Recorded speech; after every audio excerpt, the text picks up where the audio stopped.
So the final precon has been revealed, and with it, a brand new, very exciting colorless commander with Omarthis Ghostfire Initiate. My goodness, is this a spicy one, and one like that we haven't really seen before in colorless. It's not just a big creature, essentially. Not that colorless doesn't have just big creatures, scary Eldrazi, commanders, essentially. There is some nuance to it, but this one especially, I think, is just... it's got a little pizzazz to it. A 0/0 Spirit Naga costing XX. We got Omarthis, Ghostfire Initiate. It enters the battlefield with X counters on it, and then whenever one or more +1 counters are put on another colorless creature, you may put one counter on Omarthis as well.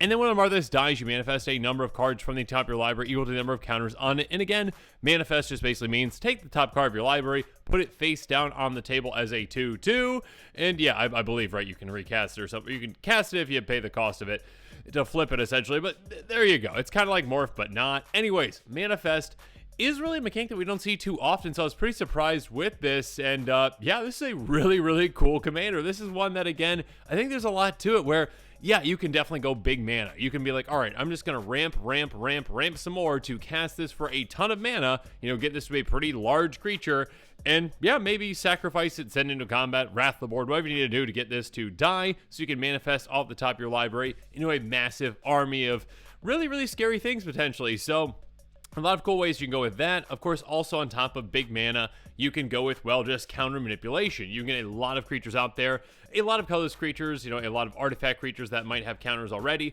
maybe ones that can give counters, maybe ones that can, duplicate, maybe ones that can actually get even more counters on them, or how about, maybe some proliferate effects too? Yeah, just a lot of ways to play with the number of counters on this commander, as well as play with the amount of counters on other creatures as well. Yeah, a lot of ways to make this really large, really quickly, and then manifest a ton of cards. I'm sure you can get this creature to be absolutely massive in absolutely no time to ensure that, well, when you are ready, again, you might want to have a sacrifice outlet or something like that, so you can sacrifice it and just make that massive manifested army. So a lot of really cool things that you can do with this one.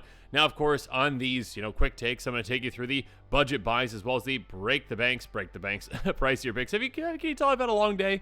Yeah, so we're going to talk about the cards that are within my budget and the cards outside of my budget, but cards that you might want to consider for this brand new, exciting colorless commander. Yeah, there's not a lot of colorless commanders out there, and this one, again, I think is pretty interesting. So let's start things off with the budget buys, starting off with, well, again, like I talked about, big mana is definitely a direction that you can go. Everflowing Chalice, a great flexible mana rock, 0 mana, multi-kicker 2. Basically, it's going to tap for the amount of charge counters on it. And so, hey, yeah, if you've got proliferate effects, that can also help with this. Again, it helps with your counters to get your commander massive, and also can help with charge counters too. Something like this, again, can go down early. If you need it down early, just pay 2 into it. Later in the game, you can just dump a ton of mana into it, so it's tapping for, 5+ mana, and can really help you out. Speaking of a lot of mana, yeah, Dreamstone Hedron, again, you can just run 20+ mana rocks pretty easily in this kind of a deck and be like, yeah, I'm just going to go really big, really quick with this commander and get a lot of mana into it. Dreamstone Hedron's a very efficient one. 6 mana, taps for 3, pay 3 taps, sacrifice, draw 3 cards. So yeah, you can produce a lot of mana very quickly, but also you can store up mana with something like a Blink Moth Urn. Artifact for 5 at the beginning of each player's pre-combat main phase. If it's untapped, that player adds colors for each artifact they control. Essentially, hey, a great way to store mana, a mana bank, if you would, essentially. Save up a lot of mana throughout a lot of turns, have this giant mana pool of like 40+ mana, dump it into your commander, have it come out and be absolutely massive from the start. I mean, I didn't even mention this, but of course, if you are going that direction, you can make your commander that massive. Of course, your commander can also become a one-shot KO in many ways very quickly. Maybe with a 2-shot KO, maybe with a double strike, you could take players out too.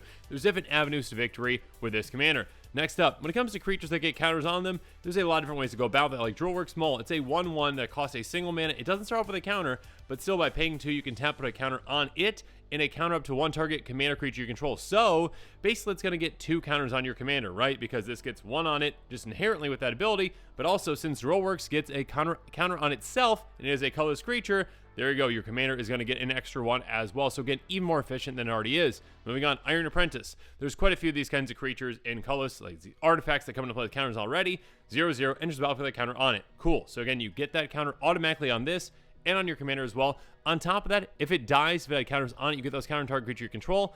Again, this dies, you put another counter on your commander. Great. Or again, if you can proliferate, if you utilize those kinds of effects, you get even more counters on this to just distribute even more counters onto your commander. Next up, Army of Iroas. This is a repeatable way to get more and more counters on your commander. Whenever a critical creature attacks, you get a counter on it. Yeah, so again, you don't even have to actually put this on your commander to really benefit from this. Maybe if you've got an evasive creature, maybe a creature that you actually want to get taken out, maybe like a Solemn Simulacrum. Put this on that, swing during combat, it gets a counter on it, which also, again, is going to put a counter on your commander, because, again, that would be a colorless creature. Next up, Steel Overseer. This can make your entire army massive. Well, most of it, I should say.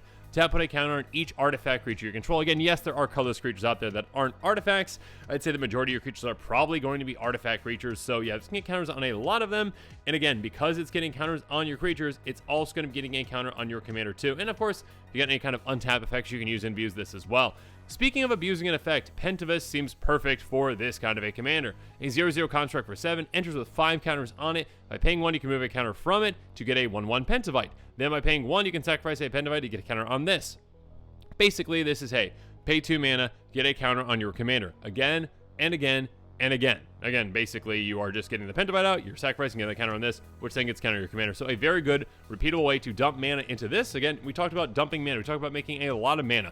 Again, get your commander out with a ton of counters on it already, then dump even more mana into this to get more counters on it throughout the game. Next up, how about Culling Dais? Yeah, I talked about how sacrificing creatures can be a very, very, very good thing for this commander, especially, well, when it comes to sacrificing your commander, because, hey, yeah, you have this giant commander out there, it's got all these counters on this, and it's going to be a kind of a feel bad for yourself if an opponent maybe Swords to Plowshares it, or Path to Exiles and exiles your commander so it doesn't die, or even just a bounce spell, a simple bounce spell, an Alchemist Retrieval, a Cyclonic Rift. There goes your, your value out of your commander that you just spent all that time getting all those counters on. So have something like a sacrifice out like this in play. Tap, sacrifice a creature, get a charge counter on it. Pay 1, tap, or pay 1, sacrifice this, draw a card, charge for each charge counter on this. There we go. Basically, again, any kind of a sacrifice outlet will work, but ensure that you've got a panic button way to say, you know what, now's the time to get rid of my commander, get that giant army of manifested creatures. Now I've talked about every single one of those budget buys. Let's move on to the pricier picks. Again, cards outside of my budget, but might live in yours. One that surprised me actually is Forge of Heroes. I did not realize that this card has never seen a reprint and therefore is $1.64. Wizards, reprint it. It seems like Commander Masters would have been a perfect place for that. What are you doing? Anyways, tap, spray colors, tap, choose a target commander, you enter the battle for this turn, you get a counter on it. This is another way to just get an extra counter on it. Great, do so. And of course, again, with being in colorless, you can really utilize a ton of great utility lands. Again, lands that come to play untapped already and are basically just like waste plus. Moving on, we've got Karn's Bash, and speaking of that, tap, spray colors, pay 4, tap, proliferate. Again, we talked about how incredibly impacted proliferate can be with this kind of a commander, getting extra counters on it, getting extra counters on your other things, which also gets extra counters on it, so make sure you keep that in mind. Next up, Forsaken Monument, just an incredible card for a colorless deck. Colorless creature control get +2/+2, so a nice pump effect for your team. On top of that, whenever you tap a permanent for colorless, add initial colorless. When you cast a colorless spell, you may gain 2 life.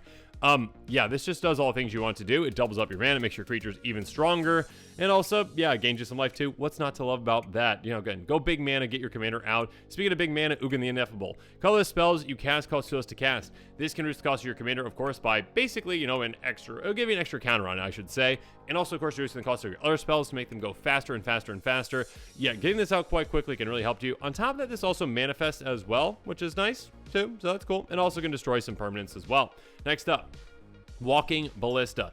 Yeah, there's other creatures out there, of course, that deal with counters like this one, and also ones you can dump a ton of mana into that can be very good for you when you're like, yeah, you know what? I very much would like to just blast someone with a giant Walking Ballista. So have fun doing that. Yeah, X counters on it. Pay 4 to put a counter on it, which of course will also put a counter on your commander, so keep that in mind. By removing counters from it, you can ping things as well. Next up, the Ozlith, which apparently the Lord of the Rings version is this one. Anyways, the Ozlith is a great way to store up counters from, creatures that might be leaving the battlefield. You get those counters on this, then you can move those counters at the beginning of combat on your turn onto a creature. So again, if your commander is dealt with, if you sacrifice your own commander, you kind of store up all those counters. You can get it right back on your commander on the next time that you get it out, which can be fantastic. Moving on, Blade of the Blood Chief. I love this card. Whenever a creature dies, you get a counter on it. And also, hey, if it's a vampire, extra counters, but your commander's not a vampire, that doesn't matter. What matters is, again, a very low to the ground, very cheap enchantment equipment to actually put on your commander. You're going to get a lot of value out of this. Next up, Liberator, Urza's Battle Thopter, 1/2 Thopter, Flash Flying. You may cast color spells and artifact spells with light flash. This can be huge. Again, basically playing at instant speed. Vidalcan Orrery on a creature. On top of that, whenever you cast a spell, if the amount of mana spent to cast it is greater than this thing's power, you get a counter on the Liberator, which again is going to get a counter on your commander, so keep that in mind. This can help you out in a lot of ways. And of course, Ashnod's Altar, incredibly gross, amazing card. 3-mana artifact, pay 0, sacrifice a creature, you get 2, colorless mana to your mana pool. I guess I read the old text, but yeah, basically sacrifice creature, you get colorless. So an amazing way to, well, utilize other creatures that you might actually even want to sacrifice, some that we talked about already that might have death triggers, get, some mana, play your commander. Also, sacrifice your commander for value, sacrifice your commander for mana, to maybe even just help recast your commander after you manifested a ton. So yeah, a lot of really exciting things that you can do with this one. But yeah, overall, Omarthis is a really exciting new commander. Again, I'm always really excited to see kind of like, when you get this color combination, I guess it's not even a combination, right? It's just colorless. That doesn't have all that many commanders, right? And many of them are just, no offense to Eldrazi, just like big Eldrazi. That's just kind of what they do. That's just, hey, I'm going to hit you with a 10/10 Eldrazi that I'm going to give double strike and, give +1/+1. It's going to hurt you a lot.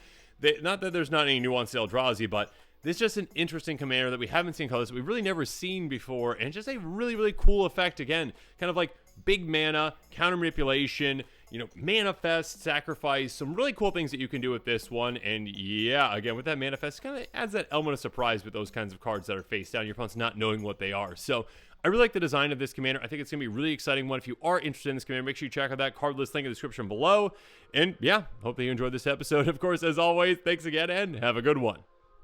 This show and episodes like this one are possible thanks to viewers like you. If you're looking for an easy way to help support this show, make sure that you like, share, and subscribe. Also, hit that bell notification icon so you don't miss any new episodes. You can also go check out our playmats and other merchandise at thecommandersquarters.com. We also have a ton of brand new t-shirt designs in stock, so make sure you check out those as well. Another easy way to support this show is with our TCG Player affiliate links. So whether you're buying a deck or individual cards, you can use this general link right here or one in the description. And the final way that you can support this show is by supporting us directly by becoming a patron. There are many benefits to being a patron, and I truly couldn't do this without all of their support.